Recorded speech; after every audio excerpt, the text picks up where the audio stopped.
सर्वप्रथम आप एक वीडियो देखिए। आज नरेंद्र मोदी की सरकार के 100 दिन पूरे हुए हैं और 100 दिन का लेखा जोखा इस वीडियो में है और ज़्यादा विस्तार से मैं अभी आपसे बात करती हूँ। पहले वीडियो दिखाइए, फिर से करिए, ऑडियो नहीं आया शुरू से।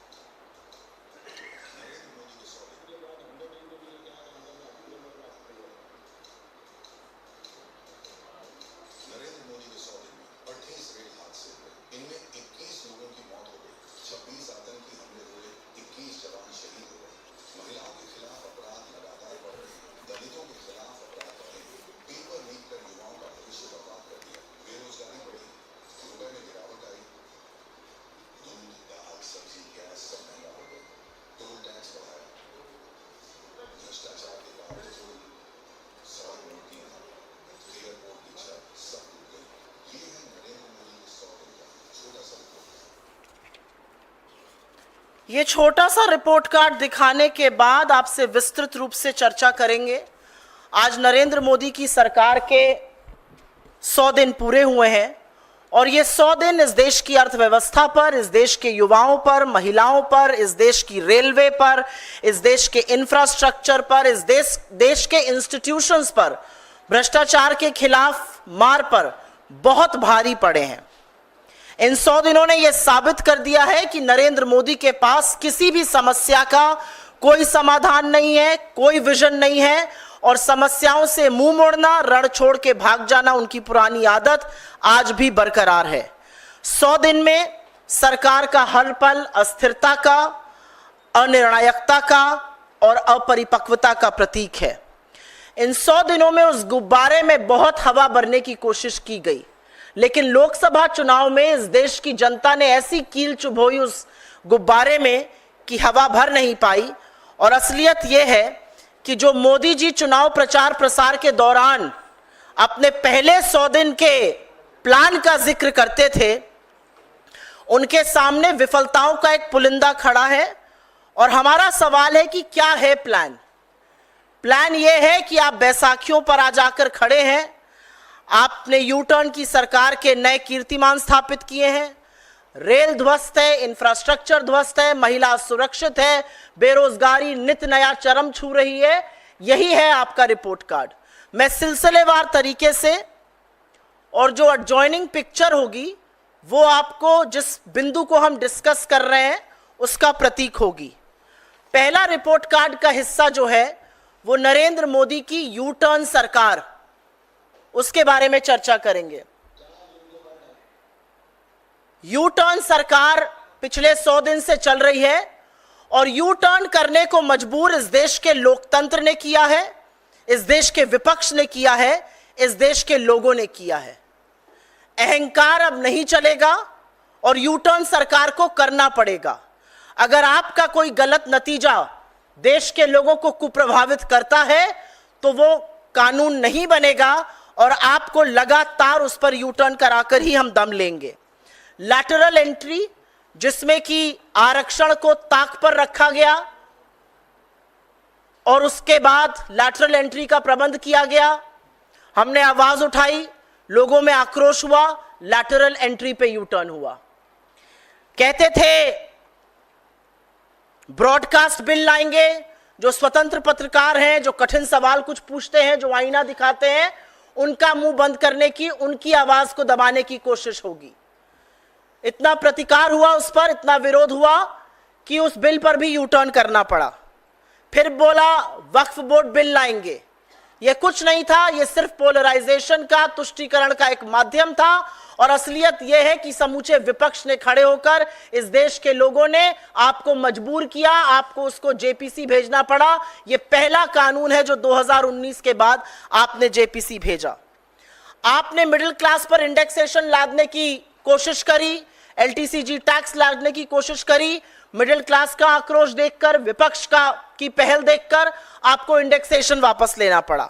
आप बड़ी बड़ी बातें करते थे, एनपीएस बहुत अच्छा है, ओपीएस खराब है, एनपीएस से बड़ा कुछ है ही नहीं, और एनपीएस को भी वापस लेकर आपको एक यूपीएस लाना पड़ा। तो मैं क्यों ना कहूं कि 100 दिन जो है वो लगातार यू टर्न का प्रतीक है। पर इन 100 दिनों में अगर एक संसाधन, एक संस्थान की बर्बादी हुई है तो वो है भारतीय रेल। और अगर उसका ग्राफिक ऊपर आ जाए तो आपको दिखाई देगा कि 100 दिन में 38 बड़े रेल हादसे हुए हैं और उन 38 बड़े रेल हादसों में 21 मौतें हुई हैं। असलियत यह है कि पिछले साल जून में बालासोर में एक बड़ा रेल हादसा हुआ और ऐसा लगता था कि सरकार उससे कुछ सबक सीखेगी, सरकार रेल को सुचारू रूप से चलाने का कोई प्रबंध करेगी। लेकिन फिर जून में कंचनजंगा ट्रेन का हादसा हुआ और ऐसा कोई दिन नहीं बीतता है जहां पर या तो कोई रेल पटरी से ना उतरी हो या इंजन पटरी से ना उतरा हो या रेल हादसा ना हुआ हो। और असलियत यह है कि 21 मौतों के बाद कवच अभी भी 2 किलोमीटर पर लग रहा है सालाना। और इस देश के रेल मंत्री जो रील मंत्री बनने में ज्यादा मशगूल हैं, वो बेशर्मी से खड़े होकर कहते हैं ये छोटी छोटी घटनाएं हैं। रेल का पटरी से उतर जाना, रेल हादसे होना, एक नहीं दो नहीं 38 रेल हादसे होना। और अगर मैं 2023-24 के साल की बात करूं तो 313 हादसे ऐसे हुए, मौतें हुई। पिछले 100 दिन में 38 रेल हादसे इस देश के रेल मंत्री के लिए छोटी छोटी बातें हैं। बड़ी बड़ी लफ्फाजी की जाएगी, रेल को हम ये बना देंगे वो बना देंगे, लेकिन असलियत यह है कि एक दिन नहीं बीतता है जब रेल पटरी से ना उतरी हो। 21 लोग जिन्होंने अपनी जान गंवाई, वो किसी के पिता थे, किसी के पुत्र थे, किसी की मां थी, किसी की बेटी थी, किसी की बहन थी। समझाइएगा उनको जाकर कि ये छोटी छोटी बातें हैं। उसके बाद इस देश ने इससे पहले तो ये कभी देखा ही नहीं था और हमने ऐसे ऐसे वाकये देखे इंफ्रास्ट्रक्चर के कोलैप्स के। नरेंद्र मोदी जी ने जिन एयरपोर्ट का उद्घाटन चुनाव के जस्ट पहले किया, जबलपुर, राजकोट, दिल्ली, वो एक बारिश नहीं झेल पाए, ताश के पत्तों की तरह वो गिर रहे थे। इस देश का संसद टपक रहा था, नया संसद जो बना है, और बाल्टी में पानी भरा जा रहा था।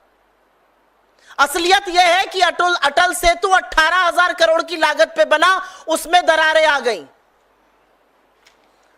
असलियत यह भी है कि सुदर्शन सेतु जिसका इनॉग्रेशन मोदी जी ने किया, उसमें दरारें आ गई। और सबसे घटिया हरकत तो तब हुई जब छत्रपति शिवाजी महाराज, जिनकी मूर्ति का अनावरण दिसंबर 2023 में किया, वो 8 महीने भी नहीं चल पाई और वो मूर्ति टूटकर गिरी नहीं। इस देश की अस्मिता, इस देश के गौरव, शिवाजी का जो अपमान नरेंद्र मोदी और उनके साथियों ने अपने भ्रष्टाचार से किया, वो ना महाराष्ट्र भूलेगा ना ये देश भूलेगा। ताश की पत्तियों की तरह एक के बाद एक संसाधन टूट रहे थे। कितनी ही सड़कें, कितने ही पुल टूट टूट कर गिर गए। और यह अनेक्शर के साथ हम आपको दे रहे हैं, इसमें सारे हादसे क्रमवार तरीके से, डेट वाइज तरीके से लिखे गए हैं। और तो और आस्था का प्रतीक श्री राम का मंदिर जो अयोध्या में बना, उसके भी गर्भगृह में पानी टपक रहा था। कौन है ये भ्रष्टाचारी जिनसे आपने ये इंफ्रास्ट्रक्चर बनाए? कौन जवाबदेही तय करेगा? चाहे वो नया संसद हो, चाहे वो शिवाजी की मूर्ति हो, चाहे वो सेतु हो, चाहे पुल हो, चाहे सड़कें हो, चाहे श्री राम का मंदिर हो। ताश के पत्तों की तरह एक के बाद एक इंफ्रास्ट्रक्चर लगातार टूट टूट के गिर रहा था। मैं चौथी बात करना चाहती हूं और यह मेरे लिए बहुत व्यक्तिगत विषय है, और वो है आतंकी हमले। जम्मू कश्मीर में चुनाव है, जम्मू कश्मीर में प्रधानमंत्री जाते हैं, बड़ी बड़ी डींगे हाँकते हैं। जम्मू कश्मीर में जाकर प्रधानमंत्री बड़ी बड़ी बातें करते हैं, लेकिन असलियत यह है कि जिस डोडा में खड़े होकर नरेंद्र मोदी भाषण दे रहे थे 48 घंटे पहले, उसी जम्मू कश्मीर के, उसी जम्मू के किश्तवाड़ में हमारे 2 सैनिक शहीद हो रहे थे। असलियत यह है कि जम्मू कश्मीर में पिछले 100 दिनों में 26, एक नहीं, 2 नहीं, 3 नहीं, 26 आतंकी हमले हुए हैं, जिसमें हमारे 21 शहीद हुए हैं सैनिक, करीब करीब 30 सैनिक इसमें घायल हुए हैं, 15 नागरिकों की मौत हुई है और 47 से ज्यादा नागरिक घायल हुए हैं। और दिक्कत तलब बात यह है कि अब जो आतंकी हमले हो रहे हैं वो कश्मीर से ज्यादा जम्मू में हो रहे हैं। आप तो शांति बहाली की बात करते थे, लेकिन असलियत यह है कि आप कश्मीर में, न श्रीनगर में, न अनंतनाग राजौरी में, न बारामूला में चुनाव लड़ने लायक थे। आप तो शांति की बात करते थे, लेकिन असलियत यह है कि 21 आतंकी हमले हुए, 26 आतंकी हमले हुए, हमारे 21 सैनिक शहीद हुए, लेकिन आपके मुंह से श्रद्धांजलि का और संवेदना का एक शब्द नहीं निकला। और यह मैं दावे से कहती हूं, नरेंद्र मोदी जो ट्वीट करने से बाज नहीं आते हैं, ढूंढ ढूंढ के एटलस पर देश ढूंढते हैं, कहां जाऊं अब मैं, किसको बर्थडे ग्रीटिंग दूं। 26 आतंकी हमले, और ये मैं 100 दिन की बात कर रही हूं। 2019 से आतंकी हमलों की सिलसिलेवार ये एनेक्शर में हम शेयर करेंगे, देखिएगा। एक श्रद्धांजलि का शब्द, एक संवेदना का शब्द नरेंद्र मोदी जी के मुंह से निकलता नहीं है। ये हमले डोडा में हो रहे हैं, रायसी में बस अटैक पर, बस पर हमला हुआ, पुंछ में हमले हो रहे हैं, किश्तवाड़ पे हो रहे हैं।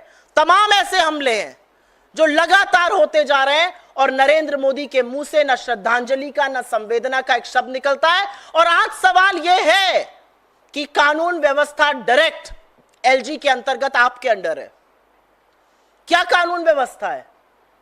26 आतंकी हमलों का जिम्मेदार कौन है? किसकी जवाबदेही सेट हो? जो 21 हमारे जांबाज शहीद हो गए, उनके परिवारों की आंख में आंख डालकर आप एक शब्द बोल सकते हैं? यह है आपका 100 दिन का रिपोर्ट कार्ड, 26 आतंकी हमले। उसके बाद हम बात करेंगे महिला सुरक्षा की। इस देश की आधी आबादी ने बड़े विश्वास से आपको 2014 में चुना था, लेकिन इस देश की आधी आबादी के साथ जो आपने, आपकी सरकारों ने, आपके गुर्गों ने किया, वो अक्षम्य अपराध है। हर व्यक्ति को क्रोध आना चाहिए, हर व्यक्ति को आक्रोश आना चाहिए, लेकिन 100 दिनों में 104 अपराध महिलाओं के खिलाफ जघन्य अपराध हुए हैं। 157 पीड़िताएं हैं इसमें। आपके शासित राज्यों में मुख्यमंत्री जिस शहर में है, उस शहर के चौराहे पर सार्वजनिक रूप से बलात्कार होता है, लेकिन आप एक शब्द नहीं बोलते। आप बंगाल पर बोलते हैं, बोलना चाहिए, लेकिन आप बदलापुर पर नहीं बोलते, आप बिहार पर नहीं बोलते, आप उत्तराखंड पे नहीं बोलते, आप उत्तर प्रदेश के फर्रुखाबाद पर नहीं बोलते। लेकिन आप कैसे बोलिएगा? क्योंकि आप तो वही है ना जो देश की बेटियों का यौन शोषण करने वालों के साथ लगातार खड़े रहे। और जब वो यौन शोषण करने वाला चार्जशीटेड आरोपी आज भी हमारी बेटी को बदनाम करता है, उसका चरित्र हनन करता है, तो आपके मुंह से एक शब्द नहीं निकलता। आपके अंदर हिम्मत नहीं है कि उसको अपनी पार्टी से निकाल बाहर करिए।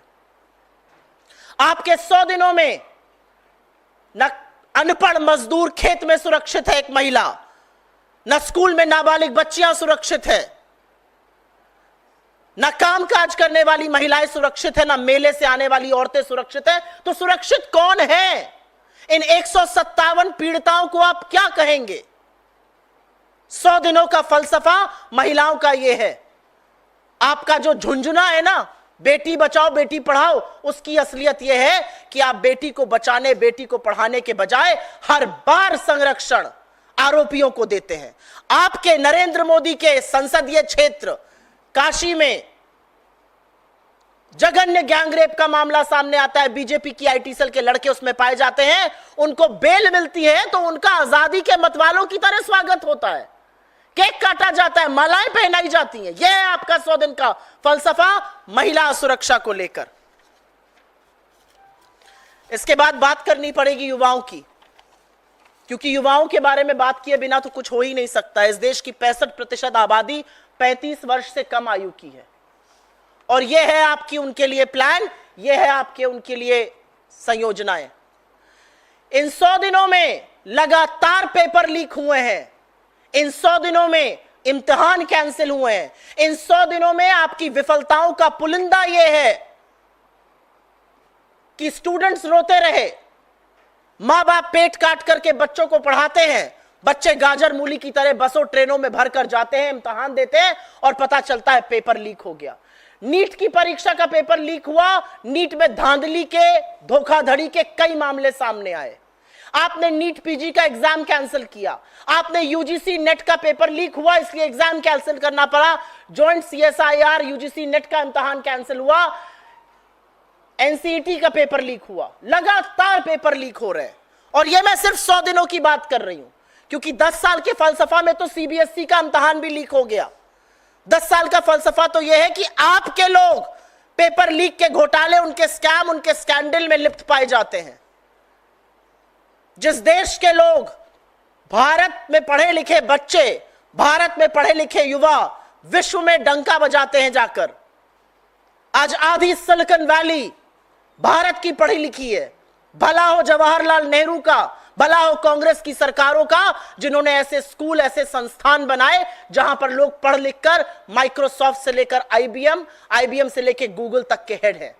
यह प्रणाली थी शिक्षा की हमारे अंतर्गत। आपकी प्रणाली और आपका फलसफा यह है कि नीट जैसा इम्तिहान भी लीक होता है, आपको एक के बाद एक पेपर कैंसिल करने पड़ते हैं। यह आपका रिपोर्ट कार्ड है। इसके बाद जरूर बात करनी पड़ेगी खस्ता हाल अर्थव्यवस्था की। यह अर्थव्यवस्था का फलसफा है। रुपया आपको मिला था 60 पर, 58 पर असल में 2014 में, आपने उसको 84 पे पहुंचा दिया।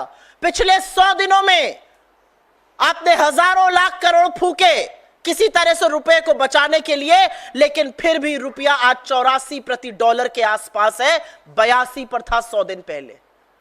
यह असलियत है। असलियत यह है कि फॉरेन डायरेक्ट इन्वेस्टमेंट, जिसका बहुत ढोल आप पीटते थे, वो लगातार गिर रहा है।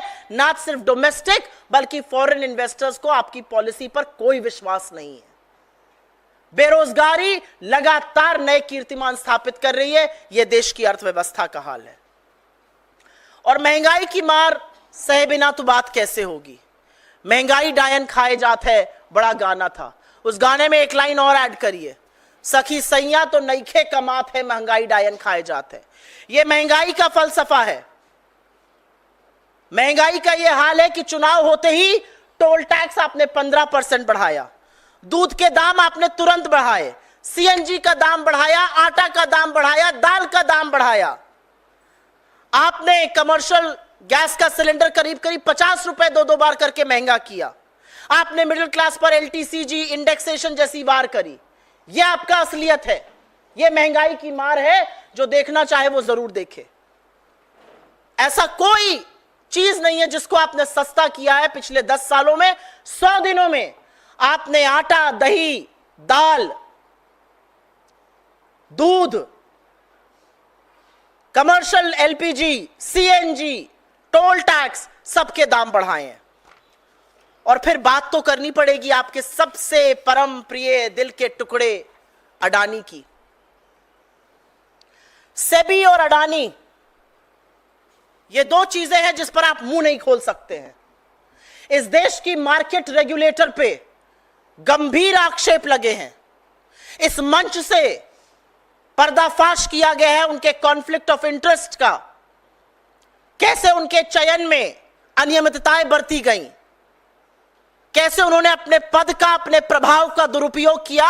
लेकिन आप आज भी उनको अपने पद पर इसलिए बरकरार रखते हैं क्योंकि आपकी भ्रष्टाचार की परतें लगातार खुलती जाएंगी अगर आप उनको हटा देंगे। लेकिन हटाना तो आपको पड़ेगा सेबी चीफ को। अडानी के ऊपर, चाहे वो स्विट्जरलैंड हो या वो कीनिया हो, गंभीर आरोप लग रहे हैं, लेकिन आप उनके हवाई जहाज में उनको गले लगाए हर जगह घूमेंगे। आपकी विदेशी दौरे अडानी को धंधा, अडानी को कारोबार दिलाने के लिए किए जाते हैं। यह असलियत है आपकी। यह सेबी और अडानी का वो महाघोटाला है जिस पर आप मुंह नहीं खोल पाते हैं। और उसके बाद मैं बात करूंगी लद्दाख की। आपके वहां के सांसद ने, आपके वहां के काउंसलर्स ने, जब तक आपके सांसद थे अब नहीं है, उन्होंने लगातार लद्दाख के मुद्दे को उठाया। लद्दाख के लोग आक्रोशित हैं, सड़कों पर हैं। चरवाहों ने कहा जहां तक हम पहले जा पाते थे नहीं जा पाते, चीन अतिक्रमण करके बैठा है। 21 कोर कमांडर लेवल की टॉक्स में चीन बार बार यह कहता है, आपका प्रधानमंत्री भी तो कहता है कोई घुसा हुआ नहीं। आप चीन का नाम नहीं ले पाते, यथावत स्थिति अप्रैल 2020 की बरकरार नहीं कर पाते। और असलियत यह है कि पूरा का पूरा लद्दाख आंदोलन करने के लिए सड़कों पर उतरता है और आज पैदल मार्च दिल्ली के लिए कर रहा है। क्या करिएगा, लद्दाखियों के लिए भी सड़कें खुदवा दीजिएगा, किले गड़वा दीजिएगा, सीमेंट की चट्टानें लगवा दीजिएगा, आंसू गैस के गोले छोड़िएगा, लाठियां बरसाइएगा, जो इस देश के किसानों के साथ किया। यह लद्दाख की स्थिति है। लेकिन आपकी असली विषमता, आपका असली विफलता, आपकी असली निष्ठुरता, आपका असली फेलियर तो असल में मणिपुर पर है। पर्दे के पीछे छिपकर जब नरेंद्र मोदी मणिपुर पर चुप रहते हैं तो आपकी सारी असलियत और सारी कलई खुल जाती है। 16 महीने से इस देश का एक राज्य जल रहा है, वहां पर फिर से हिंसा भड़की और इस बार रॉकेट से, ड्रोन से, आरपीजी से हमले हो रहे हैं। पिछले 2 हफ्तों में 12 से ज्यादा मौतें हो चुकी हैं। सुरक्षा बलों पर हमला हुआ, उनसे हथियार छीनने की कोशिश हुई। इंटरनेट लगा हुआ, इंटरनेट बैन लगा हुआ है, कर्फ्यू लगा हुआ है। लेकिन आपके अंदर ना तो इतना आत्मिक साहस है, ना बल है, ना हौसला है, ना हिम्मत है और ना नियत है कि आप मणिपुर जा सके। यह आपका 100 दिन का फलसफा है। लेकिन कभी कभी सोचती हूं, जब 16 महीने से नहीं गए तो अब आप क्या मणिपुर जाइएगा? आपने मणिपुर को उसके हालात पर, मणिपुर को जलने के लिए छोड़ दिया है। तो मैं सिर्फ इतना कहूंगी कि लोकसभा में बड़ी बड़ी बातें करने वाले, चुनाव के दौरान अपना 100 दिन का एजेंडा पे चर्चा करने वाले, बड़ी बड़ी जो बातें करते हैं, असलियत यह है कि आपकी सारी लफ्फाजी एक जुमला था। असलियत यह है कि आपके पास ना कोई एजेंडा है, ना कोई प्लान है, ना कोई समाधान है समस्याओं का। आप लगातार कुर्सी से चिपकने की लालसा में लिप्त हैं। आप बैसाखियों पर निर्भर हैं। आप A1 और A2 की तिजोरियां भरने के लिए हर तिकड़म करने को लालायित हैं और ऐसे में आप हर एजेंसी का दुरुपयोग करिएगा। आपसे कुछ सवाल हैं। 100 दिन आपके पूरे हुए हैं। 100 दिन की विफलताओं पर आपसे कुछ सवाल हैं। क्या आपके पास 5 साल का कोई विजन है? आप पड़ोसी देशों से रिश्ते सुधारने के लिए क्या कर रहे हैं? आज असलियत यह है कि हम अपने पूरे नेबरहुड में आइसोलेटेड है। यह आपकी फॉरेन पॉलिसी का फेलियर है। अर्थव्यवस्था, इनकम इनइक्वालिटी, बेरोजगारी, महंगाई, महिला सुरक्षा को लेकर आपके पास कोई योजना है? भ्रष्टाचार का झुंझुना आप खूब बजाते हैं। जिनको भ्रष्टाचारी बुलाते हैं उनको बीजेपी में शामिल कराते हैं। सेबी और अडानी पर कब बोलिएगा? एजेंसियों के दुरुपयोग पर सुप्रीम कोर्ट आपको लगातार लताड़ लगाता है। लेकिन कब तक आप इन एजेंसियों को अपना फ्रंटल बनाए रखिएगा और राजनीतिक प्रतिशोध के लिए इस्तेमाल करिएगा? असलियत यह है मोदी जी कि अब आपके पास कुछ बचा नहीं है। आरएसएस से आपके कटु रिश्तों का सच सबके सामने है। बीजेपी में सिर फुटौल और खींचतान सबके सामने है। सरकार दिशाहीन है। आपकी झूठी वाहवाही कुछ चरण चुंबक जरूर कर देते होंगे और आप उसमें खुश हो जाते होंगे, लेकिन इस देश की जमीनी हकीकत से अगर आपके 100 दिन को देखा जाए तो आप बहुत दूर हो चुके हैं। I will very briefly in a nutshell just make a statement in English, and this is about the 100 days of the Modi government. The reality is that the Modi government has failed on every front. It has been a government of U-turns, from lateral entry to the Waqf bill, to the broadcast bill, to indexation, to NPS, which has now been replaced by UPS. This has been a U-turn government. The reality is that Indian Railways has seen its worst phase, 38 rail accidents, 21 deaths. The rail minister of this country calls these small incidents, continues to make reels. The reality is that infrastructure built under you, made under you, has completely collapsed, be it bridges, and these are 56 infrastructure projects that I'm talking about in the last 100 days alone. Be it bridges, roads, statues, airports, everything built under you. From the new parliament that was leaking, to the Ram temple in Ayodhya which was leaking in the Garbhagriha, to the statue of Shivaji, to the Atal Setu, every infrastructure, to the Delhi airport, Jabalpur airport, Rajkot airport, everything seems to have collapsed. And if this is not a proof of corruption, then what is? In the last 100 days, there have been 26 terror strikes in Jammu and Kashmir. 21 of our brave hearts have lost their lives, over 30 of them injured, 15 citizens killed, 47 of them lie injured. Who's responsible for this? Where is the accountability? Is Mr. Modi going to speak about this at all? I don't think so. The reality is there have been 104 cases of crime against women 157 women have been at the receiving end of this crime. You speak on Bengal and you must. But why do you not speak on Badlapur? Why do you not speak on Bihar? Why do you not speak on Uttarakhand? Why do you not speak on UP?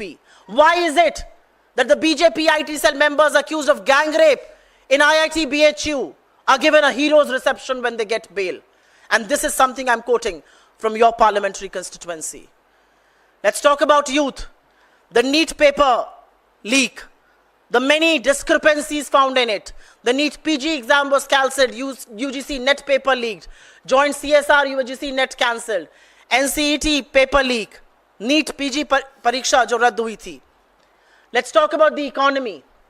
The reality is you were handed over the rupee at 58 to a dollar in 2014. You have taken it down to nearly levels of 84. 100 days back, the rupee was at 82 to a dollar, despite you pumping in a lot of money to somehow arrest the fall of the rupee is at dangerously close levels of 83.92 when I last checked today. The reality is FDI has consistently fallen. It's down at about 45% from its peaks. The reality is that unemployment is breaking new barriers every day. High prices. People in this country are reeling under high prices, but you clearly don't seem to care. As soon as elections were over, toll prices were increased by 15 rupees, CNG prices shot up, commercial LPG prices shot up, common flour to pulses to milk prices, all of that shot up. You troubled middle class with LTCG, with indexation, and that tells you how much trouble you can create for the middle class. I cannot not speak about the SEBI and the Adani conundrum. India's market regulator finds, and the chief of India's market regulator finds herself in the middle of a huge scandal. All kinds of allegations have been raised. From this very platform, my colleague Pawan Khera has consistently exposed Madhvi Puri Butch, but you do not speak a word. Allegations against Mr. Adani are coming from Switzerland and Kenya, but you do not speak a word. For how long are you going to keep quiet? Allegations of misuse of office, of conflict of interest, of various things has come against India's market regulator. Where is the faith that domestic and foreign investors must have in our markets? I cannot not speak about Ladakh. There is a delegation of people from Ladakh marching from Ladakh to Delhi against the Chinese occupation. They have consistently raised questions on that. They have consistently asked for your attention. What are you now going to do? Are you going to dig roads? Are you going to put cement blocks? Are you going to stop them with tear gas? What are you going to do to these people? And when are you going to speak on Ladakh? And last but not the least, what is your plan for Manipur? Manipur that has been burning for the last 16 months, where violence has erupted again, where internet is banned, where curfew is imposed, where 12 people have lost their lives in the last 2 weeks, where RPG and drones and rockets are now being used for fresh attacks, where security forces are being attacked and attempts are being made to snatch away their weaponry. What are you going to do about Manipur? Will you never go to Manipur, Mr. Prime Minister? It's very clear that you are saddled with various allegations. It's very clear that your relationship with RSS is at an all-time low. It's very clear that there is huge factionalism within the BJP, and all that you're interested in is political survival, come what may. And for that, you are obviously dependent on your allies. For that, you are willing to turn a blind eye to the problems of this country. But questions will be raised about what plan do you have for this nation? How long do you continue? Do you plan to continue to misuse our agencies? What are you going to do about women's security? What are you going to do about unemployment, to rein in prices? There are various issues that face this nation. And on all those fronts, you have miserably failed this country. ये 100 दिन का फलसफा है. हम आपके साथ हर अनेक्शर को, इस पूरी प्रेस रिलीज को, इन सारे प्रतीकात्मक ग्राफिक्स को साझा करेंगे. आपके सवालों का स्वागत है. मैम, आपने 100 दिन की बात की है. इन्हीं 100 के जो अभी पहले अगर इसके बारे में बात कर लें तो मैं अनुग्रह 100 दिन में ही वो 4 दिन भी तो हैं. पहले जो मैंने बात करी उस पर लोगों को पूछ लीजिए, फिर आपसे मैं करूंगी. जी, give him the mic please. जी, Ma'am, on completion of 100 days of the government sources have said that one nation, one election will be implemented in this term of the Modi government. So what is the Congress's stand on that? You quoted government sources. Here I am, the official spokesperson of the Congress party, laying threadbare the many failures of the Modi government. How long is this government going to survive by leaking selective information? How long is this government going to survive by turning a blind eye to real and actual problems of this nation? How long is this government going to survive by planting information, by releasing these hot air balloons to test waters? The reality is that there is no draft. The reality is that there has been no discussion. The reality is that there are assemblies in progress. The reality is that the government has made no attempt to speak to us. It is absolutely not pragmatic to do this, but the government has had to have a conversation. So these source-based information, that's what this government has survived on. Leak information, source-based, run news channels, news agencies, do reportage through WhatsApp. This nonsense must stop. But that's what continues. And that has continued in the last 100 days. यहां पर मुझसे एक सवाल पूछा गया कि सरकार के सूत्र कह रहे हैं कि एक नेशन एक इलेक्शन की बात. यह सरकार सूत्रों पर कब तक चलती रहेगी? सरकार के अधिकृत व्यक्ति इस बारे में क्यों नहीं बात करते हैं? सरकार कोई ड्राफ्ट क्यों नहीं पेश करती है? सरकार ऑल पार्टी मीटिंग क्यों नहीं बुलाती है? असलियत यह है कि तमाम ऐसी विधानसभाएं हैं जिनको आप भंग नहीं कर सकते हैं. असलियत यह है कि शगुफा बार बार छोड़ा जाता है. असलियत यह है कि नरेंद्र मोदी छोटे छोटे काम नहीं कर पा रहे हैं, बैसाखियों के सहारे चल रहे हैं. जब आप बैसाखियों पर आश्रित होते तो इस तरह की बातें नहीं करनी चाहिए. लेकिन कब तक ये सूत्रों के माध्यम से, ये व्हाट्सएप फॉरवर्ड के माध्यम से आप सरकारें चलाते रहेंगे? सवाल इस बात का है. जी Ma'am, you are asking questions regarding the train accidents which have taken place in the last 100 days. But on the other side, it is Prime Minister Narendra Modi who is going to flag off the Vande Metro, and it is now being renamed as Namo Bharat Rapid Rail. So how do you see this, ma'am? I am all for modernization of rail infrastructure. I am all for bullet trains. I am all for metros, whether they are called Vande Bharat or whatever name you may want to give them. I am all for all of that. But who will answer the question that in the last 100 days, there have been 38 rail accidents and 21 people have lost their lives? I do believe the frequency of rail accidents and the death toll has perhaps made the government insensitive. There are 21 people in this country who have been dead because of negligence of Indian Railways. 21 people died because railway tracks have not been modernized. 21 people died because you kept talking about Kavach, but you did zilch with it. That's the reality. The Prime Minister can keep inaugurating one train after the other, but who's going to be answerable for 21 deaths that happened? Who's going to be answerable for the many derailments that happened on a daily basis? ऐसा कोई दिन नहीं बीतता है जिस दिन train derail ना हो. ऐसा कोई दिन नहीं बीतता जब हादसा ना हो. 21 लोगों की मौत का जिम्मेदार कौन है? जवाबदेह कौन है? रेल मंत्री कहते हैं ये छोटी छोटी घटनाएं हैं. 21 मौतें इस देश में छोटी घटनाएं हैं. 38 रेल एक्सीडेंट छोटी घटनाएं हैं. आप रेल बनाने में व्यस्त है तो आप रेल पर ध्यान नहीं दीजिएगा. आप रेल को सुधारिए, आप कवच लाइए, आप पटरियों का re-energize them, rebuild them. मैं तो कह रही हूं आप बिल्कुल लाइए, वंदे भारत भी लाइए, आप मेट्रो भी लाइए, आप बुलेट ट्रेन भी लाइए. लेकिन जो कॉमन आदमी जो रेल से चलता है, जो गरीब आदमी रेल से चलता है, जो आज अपनी जान हथेली पर लेकर चल रहा है, उसको पता ही नहीं है कि वो अपने गंतव्य पर पहुंचेगा कि नहीं पहुंचेगा. उनके लिए आप क्या कहिएगा? मैम, आप बात कर रही हैं 100 दिन की, इधर मैम लेफ्ट में आपके, आप बात कर रही हैं 100 दिन के फेल्योर की, लेकिन कई चीज़ें ऐसी भी हुई हैं, जैसे आंध्रा को स्पेशल पैकेज दिया गया.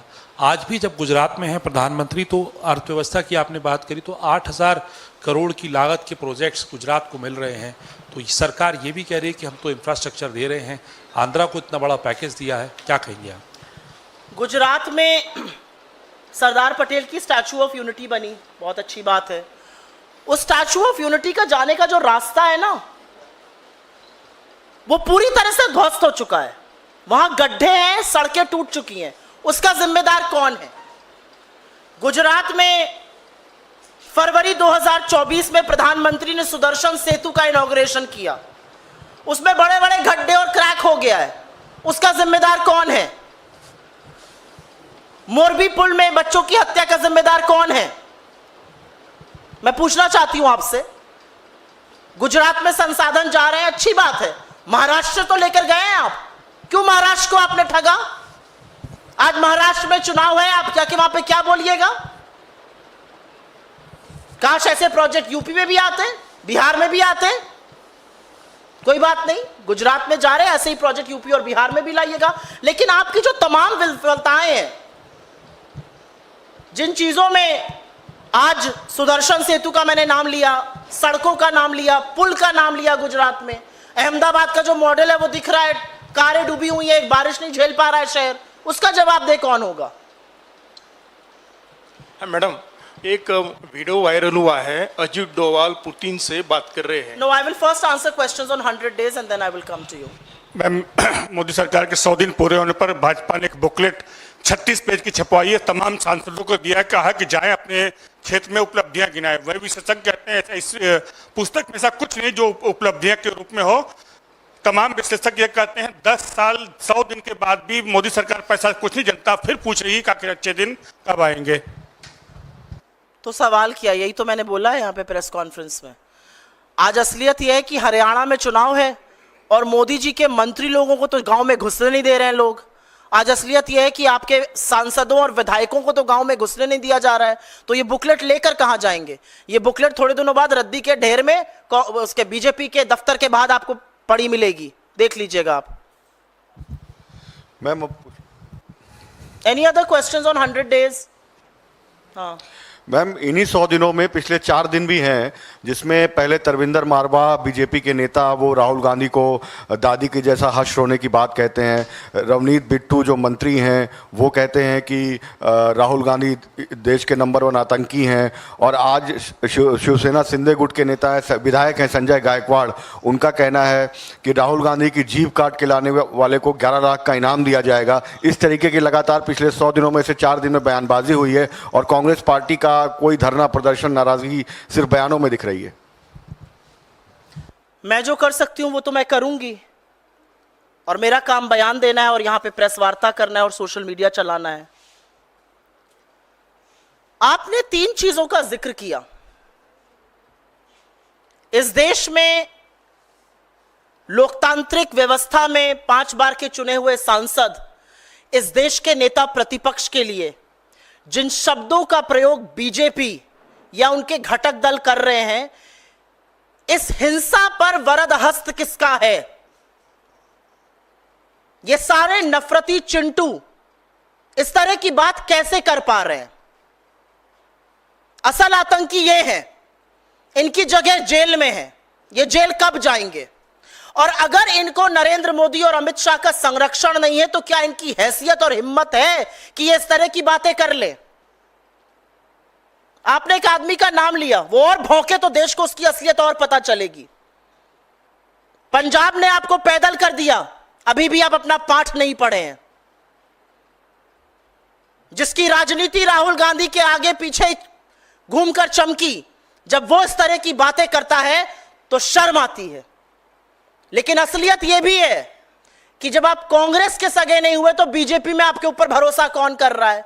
तो आप सिर के बल खड़े होकर चिल्लर पार्टी की तरह चिल्लाएंगे, इस तरह के बेतुके बयान देंगे। लेकिन नेता प्रतिपक्ष के खिलाफ हिंसात्मक बयान देना, हिंसा की बात करना एक लोकतंत्र में बिल्कुल भी बर्दाश्त नहीं किया जा सकता है। और मैं इस मंच से कहती हूं, अगर नरेंद्र मोदी और अमित शाह इन सब लोगों के खिलाफ एक्शन नहीं लेते हैं तो यह आपके इशारे पर कहा जा रहा है आपका संरक्षण प्राप्त है।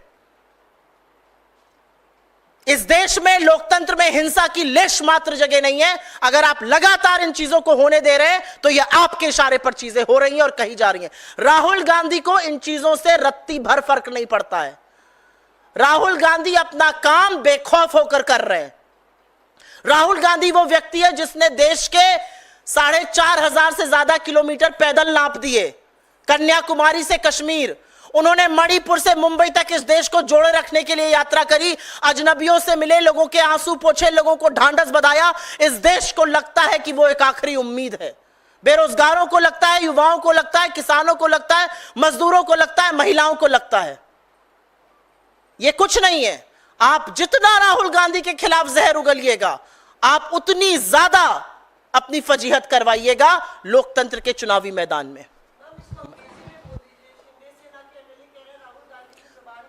There are multiple incidents that you and your colleagues have quoted here of absolutely disgusting remarks made against Rahul Gandhi. Who is Rahul Gandhi?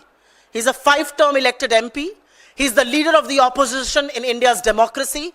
And how can such statements replete with violence be tolerated? And why must I not say that if members of the BJP and their alliance partners are resorting to these violent statements, then this is happening at the behest of Narendra Modi and Amit Shah. This has your complete political patronage. Why must I not say that you are the one asking them to make these statements? Rahul Gandhi cares 2 hoots about these statements. He is going to do all it takes to raise the voice of the people, to empower people, to talk about unemployment, to talk about high prices, to talk about income inequality, to actually expose you on the Adani scam. He is going to do all it takes to keep this country united.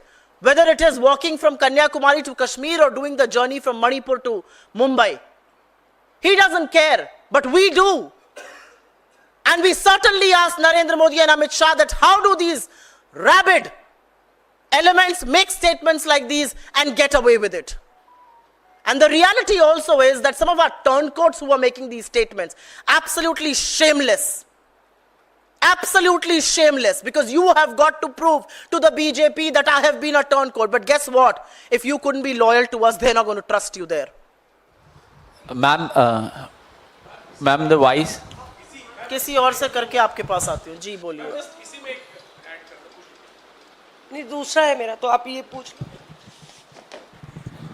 Okay ma'am, तो इसी में एक सवाल जो विक्रांत जी ने भी पूछा, देश भर में कांग्रेस के कार्यकर्ताओं के मन में ये सवाल है कि इस तरीके के बयान आ रहे हैं लेकिन पार्टी के स्तर पर कोई एक्शन नजर नहीं आ रहा। क्या कानूनी कार्रवाई आप लोग शिवसेना के एमएलए ने जो बयान दिया है उस पर या बिट्टू ने जो बयान दिया है उस पर करेंगे? और कांग्रेस चुप क्यों बैठी है, ये एक सवाल है। कांग्रेस चुप बिल्कुल नहीं बैठी है। बिल्कुल हम कानूनी कार्रवाई करेंगे, बिल्कुल इसके खिलाफ केस दर्ज होंगे, बिल्कुल यहां पर दिल्ली में धरना प्रदर्शन हुआ इस बात पर। मेरा अपना मानना है कि राहुल गांधी इन नफरती चिंटुओं की बात से बहुत ऊपर है। राहुल गांधी को रत्ती भर फर्क नहीं पड़ता कि ये नफरती चिंटू बिलबिलाते हुए क्या कह रहे हैं। इन नफरती चिंटुओं को बीजेपी में बढ़ने का यही एक माध्यम पता है, राहुल गांधी के खिलाफ जहर उगलो। लेकिन अब जो बात है वो थोड़ी सी पानी सर के ऊपर चला गया है। अब आप हिंसा की बात कर रहे हैं, और मैं क्यों ना कहूं कि ये हिंसा की बातें नरेंद्र मोदी और अमित शाह के इशारों पर उनके संरक्षण में हो रही है, और बिल्कुल कानूनी कार्रवाई होगी। जी हाँ मैम, इसमें थोड़ा विस्तार से आप प्रधानमंत्री की रिपोर्ट कार्ड आई है सरकार की तरफ से, मोदी 3.0 100 दिन का, उसमें उन्होंने महिला सशक्तिकरण की भी बात की है, मोदी किसान मित्र की बात की है, ओबीसी और अल्पसंख्यकों की चैंपियन मोदी की बात की है। तो पूरा एक लंबा खाका दिया गया है। तो मैंने भी उतना ही लंबा खाका आपको दिया, आप बाहर चली गई थी, आपने सुना नहीं। बहुत लंबा खाका मैंने भी नहीं, दिया मैंने है। पूरा सुना, फ्लैश भेजा जी। तो क्या आपको लगता है कि जिस तरह से कांग्रेस ने पलटवार किया है महिला सुरक्षा और तमाम मसलों पर, क्या आपको लगता है कि कहीं ना कहीं सरकार जो ज़मीनी हकीकत है नहीं देख रही है? क्योंकि शुरुआत उसकी इंफ्रास्ट्रक्चर से होती है, किस तरह से एयरपोर्ट, रेलवे, रोड में बहुत काम हुआ है, और क्या ये सियासी ज़्यादा बयानबाजी है? मैंने आपके सामने कुछ तथ्य रखे हैं, और मैं दावे के साथ इस मंच से कहती हूं, आप तो क्या बीजेपी का कोई आ जाए यहां पर और मेरे एक भी तथ्य को डिस्प्यूट कर दे। 56 बड़े इंफ्रास्ट्रक्चर कोलैप्स हुए हैं 100 दिनों में। चाहे वो इस देश का संसद, और वो आपने अपनी आंखों से देखा है कैसे वो टपक रहा था और कैसे बाल्टी में पानी चू रहा था। चाहे वो श्री राम मंदिर का गर्भगृह हो, चाहे वो शिवाजी की मूर्ति हो जो 8 महीने में ही ध्वस्त हो गई, चाहे वो सुदर्शन सेतु हो, चाहे वो अटल सेतु हो, चाहे वो स्टैच्यू ऑफ लिबर्टी पर जाने वाले रास्ते हो, तमाम ब्रिज हो, तमाम पुलिया हो, तमाम सड़कें हो जो कोलैप्स हो चुकी हैं। इस तरह का इंफ्रास्ट्रक्चर कोलैप्स हमने कभी देखा नहीं है। और यह क्यों हो रहा है? क्योंकि यह सस्ता, घटिया, भ्रष्टाचार से बनाया जा रहा इंफ्रास्ट्रक्चर है। दिल्ली एयरपोर्ट से लेकर जबलपुर और राजकोट की कैनोपी और छतें और हिस्से ऐसे गिर रहे हैं जैसे ताश के पत्तों से बने हुए हों। तो नरेंद्र मोदी अपने 36 पन्ने या जितने भी पन्ने आपने कहे, 36 पन्ने जितने भी आपने कहे, उसमें कितना भी झूठ परोस लें, इन 56 चीजों का जवाब दे देना। बड़े ताशेबाजे के साथ आपने संसद का इनॉग्रेशन किया था, वो संसद चू रही है। हजारों करोड़ आपका पैसा लगा है इसमें, मेरा पैसा लगा है इसमें टैक्स पेयर्स मनी लगा है, इसमें जीएसटी में जो गरीब आदमी आटे दही पर जीएसटी दे रहा है वो भी लगा है। यह आपका जवाब है इन सब चीजों पर। आपने इंफ्रास्ट्रक्चर पर सवाल पूछा, आपने महिला सुरक्षा पर पूछा। 107 से ज्यादा जघन्य अपराध हुए हैं महिलाओं के खिलाफ। अपराध छोड़ दीजिए, 157 से ज्यादा पीड़िताएं हैं। मैं आपको 4 दिन पहले की सवाल पूछती हूं, आपकी पार्टी का सदस्य, आपके सांसद के पिता, नाक रगड़ के आपको उसके बेटे को देना पड़ा टिकट। ब्रजभूषण सिंह विनेश फोगाट के खिलाफ ना सिर्फ जहर उगलता है बल्कि उसका चरित्र हनन करता है, और आपके मुंह से एक शब्द नहीं निकलता है। हर टीवी प्लेटफॉर्म उसको माध्यम दे रहा है ये बकवास करने का, और नरेंद्र मोदी उसको अपनी पार्टी से नहीं निकाल सकते हैं। यह है आपकी महिला सुरक्षा की असलियत। यह है असलियत कि 500 लोग जब बदलापुर में सड़क पे उतरते हैं तब नाबालिग बच्चियों के साथ जो यौन शोषण हुआ उसकी एफआईआर दर्ज होती है, और आप केस बना देते हैं 500 लोगों के खिलाफ, उनको जेल में डाल देते हैं। यह असलियत है। आप बिहार पे, आप उत्तराखंड पर, आप हर उस राज्य पे चुप रहिएगा जहां पर आप शासन में। बिल्कुल बंगाल पर आक्रोशित होइए। हमने बंगाल पे भी प्रदर्शन किया, हमने बदलापुर में भी किया। आपको बदलापुर पर सांप क्यों सूंघ गया? आप बात कर रही हैं यहां पर ओबीसी और दलितों की, क्यों लैटरल एंट्री आप लाए, जिसने आरक्षण के हर प्रावधान के तार तार कर दिए, ताक पर रख दिया आरक्षण। बहुत सारी ऐसी बातें हैं जिनका नरेंद्र मोदी के पास कोई जवाब नहीं है। 36 पन्नों का वो जबानी जमा खर्च, वो लफ्फाजी, वो जुमलों का पुलिंदा लोग पढ़कर कूड़ेदान में डाल देंगे। जी सॉरी, आपका सवाल था, माइक ले लीजिए। वीडियो वायरल हुआ है जिसमें एनएसए अजीत डोवाल जी पुतिन से बात कर रहे हैं। उसमें कहा जा रहा है कि जो यूक्रेन के अध्यक्ष है जेलेंस्की, उनका जो पीएमजी से बातचीत हुई उसका ब्यौरा वो दे रहे हैं। क्या ये सही है? सही नहीं है तो कांग्रेस की अधिकृत प्रतिक्रिया क्या है? नहीं, इसका पुष्टि मैं कैसे कर सकती हूँ? इसकी पुष्टि मिनिस्ट्री ऑफ एक्सटर्नल अफेयर्स करे, एनएसए का ऑफिस करे, प्रधानमंत्री कार्यालय करे। मैं इसकी पुष्टि क्यों करूंगी? वो कुर्सी की एज पर बैठे हैं, कुर्सी से बिल्कुल खड़े हैं, गिरने वाले हैं, वो जेलेंस्की की बातें बता रहे हैं, वो बिल्कुल, कुछ लोग कह रहे हैं कि वो शायद बिल्कुल एज, मैंने वो तस्वीर देखी है, अब वो सही है गलत है क्या है इसकी पुष्टि तो विदेश मंत्रालय करेगा। मुझे थोड़ी चिंता हुई कि वो अगर थोड़ा सा और सरक जाते तो गिर जाते। इस बात की मुझे चिंता हुई कि देश का सुरक्षा सलाहकार ऐसी एज ऑफ द सीट पर था कि वो अगर जरा सा लेश मात्र भी इधर उधर होते तो वो शायद गिर सकते थे। ऐसी क्या, इतना क्या डरना है? ये संप्रभु देश है, और संप्रभुता का एक पैमाना ये भी है कि आप किससे मिलिए, क्या करिए, ये आपको देश के सदन को, देश के विपक्ष को देश में बताना जरूरी है। दूसरे को जाके ब्यौरा क्यों दिया जा रहा है? लेकिन मैं अपना जो टिप्पणी है इस पर इसलिए रिजर्व रखूंगी क्योंकि बहुत सारी प्रतिक्रियाएं आ रही हैं, और इन प्रतिक्रियाओं का जवाब इस देश के विदेश मंत्रालय को, पीएमओ को जरूर देना चाहिए। देखकर यह दुख हुआ कि हिंदुस्तान जो रीढ़ की हड्डी सीधी करके सीना तान के बैठता था दुनिया के सामने, हिंदुस्तान में जहां पर ऐसी प्रधानमंत्री हुई कि अमेरिका के लाख विरोध के बावजूद आंख में आंख डाल के पाकिस्तान के 2 टुकड़े करके विश्व का भूगोल बदला, वहां के सूचना सलाहकार ऐसी सीट की एज पर बैठे थे कि बेचारे गिर जाते। Ma'am, since the US visit of Rahul Gandhi, Vice President Jagdeep Dhankar is repeatedly attacking him, saying that the remarks reflect an anti-constitutional mindset. So how does the Congress look at his attacks and his criticism? I think you've got it wrong. I think Jagdeep Dhankar is criticizing a leader for defaming the country overseas. He means Mr. Modi. I think he's showing a mirror to Mr. Modi. Mister Modi who went to China and said 2014 से पहले जो लोग हिंदुस्तान में पैदा होते थे वो अपने भाग्य को कोसते थे। दक्षिण कोरिया में जाकर यही बोला, कनाडा में जाकर ये बोला, अमेरिका में जाकर बोला, ब्रिटेन में जाकर बोला। वो उनको दिखा रहे हैं। लास्ट चेक्ड उपराष्ट्रपति का जो पद है वो बाईपार्टिजन है, वो किसी दल को बिलोंग नहीं करते हैं। लेकिन कान बंद करके अगर आप इस देश के उपराष्ट्रपति को सुनिए तो आपको क्या लगता है? इस बात का ज्यादा अच्छा जवाब तो आप दे सकते हैं। मुझे ऐसा लगता है कि इस मंच से मैं कुछ कहूंगी तो थोड़ा अमर्यादित हो जाएगा, थोड़ा वो परेशान हो जाएंगे, थोड़ा मेरे लीडर्स को बुला बुला के मेरे ट्वीट और इंस्टाग्राम पोस्ट दिखाने लगेंगे।